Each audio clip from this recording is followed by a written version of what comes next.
मैं अपने पार्टी के सभी कार्यकर्ता नेताओं को बहुत बहुत बधाई और शुभकामनाएं देना चाहता हूं। मैं आप लोगों के माध्यम से पूरे प्रदेशवासी देशवासियों को बहुत बहुत बधाई नववर्ष पर। ये नया वर्ष खुशियां लेकर के आया है। नया वर्ष हमें मौका देता है नया संकल्प लेने का। हम सब लोग संकल्प लेकर के कि देश की तरक्की कैसे हो, समाज की खुशहाली कैसे हो, उस रास्ते पे चल कर के जो देश की मूल भावना है, बाबा साहब भीमराव अम्बेडकर जी ने जो रास्ता दिखाया संविधान का, उस पर चल कर के डॉक्टर राम मनोहर लोहिया ने जो हमें समाजवादी चिंतन दिया और नेताजी और सब ने मिलकर के एक सेकुलर रास्ता दिखाया, उस संकल्प को लेकर के हम लोग दोहराते हैं कि देश को और समाज को खुशहाल, सोशलिस्ट और सेकुलर बना करके तरक्की और खुशहाली की तरफ लेकर के जाएंगे।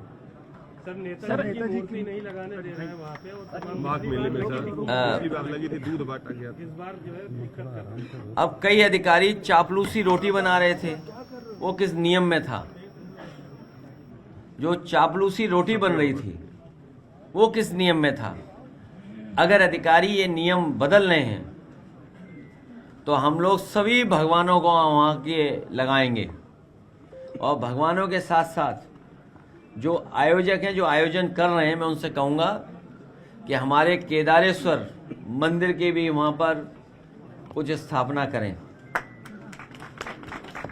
सर इंदौर में सर नगर निगम का पानी पीने से लगभग 10 लोगों की मौत हो गई, 100 से ज़्यादा लोग अभी एडमिट है अस्पताल में। बहुत दुख की बात है कि जब विकसित भारत का सपना बीजेपी दिखा रही हो और कई बार हम लोगों को सुनने को मिला है कि देश के कुछ शहर हैं जो सफाई में या सफाई से जुड़े हुए कई प्राइज वो पाए हैं।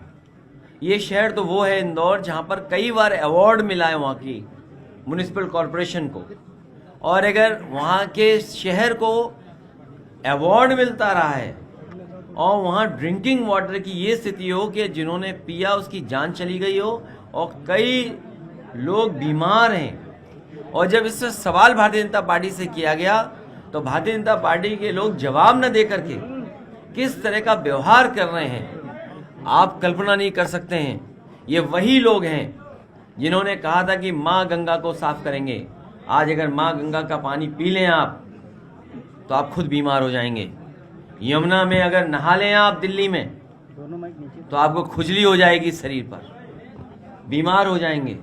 तो जो लोग नदियों से झूठ बोलते हैं, जो अरावली के पहाड़ी काटने को तैयार थे, पूरे के पूरे पहाड़, उनसे क्या उम्मीद करोगे? सर सहभोज का कार्यक्रम भारतीय जनता पार्टी के ब्राह्मण नेताओं ने किया तो उनको नोटिस मिल गई। आज यहाँ पर भी सहभोज का कार्यक्रम है। हमारा ये बाटी चोखा का जो कार्यक्रम है, मैं उन कार्यकर्ताओं को धन्यवाद और बधाई देना चाहता हूँ।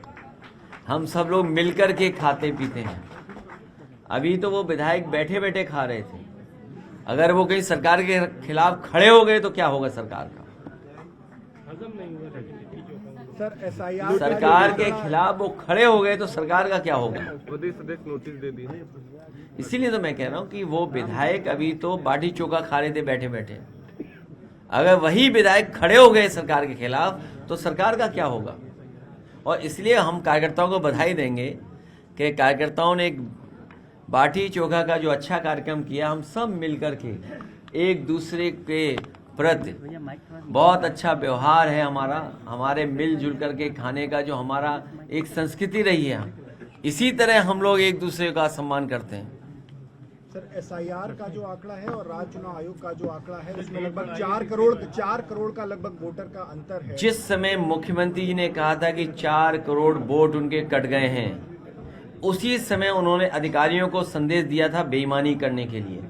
हमें उम्मीद है कि इलेक्शन कमीशन और जो मैपिंग ऐप है और जो कंपनियां टेक्नोलॉजी में मदद कर रही इलेक्शन कमीशन की, वो निष्पक्ष होंगी और इस समय इस तरह के डेटा आ रहे हैं, जो आंकड़े आ रहे हैं, वो साबित कर रहे हैं कि इलेक्शन कमीशन को और अधिकारियों को अपनी क्रेडिबिलिटी भी साबित करनी है।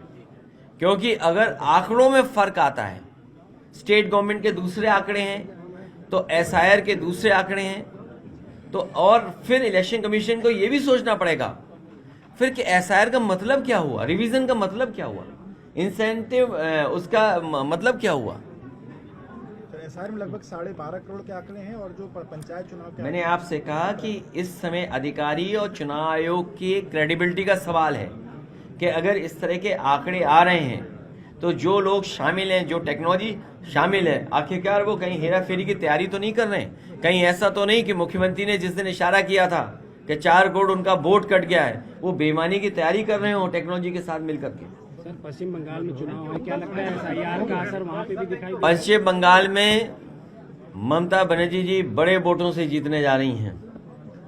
ये बीजेपी के लोग हर जगह साजिश करते हैं, षड्यंत्र करते हैं। इस बार साजिश षड्यंत्र उनका नहीं चलेगा।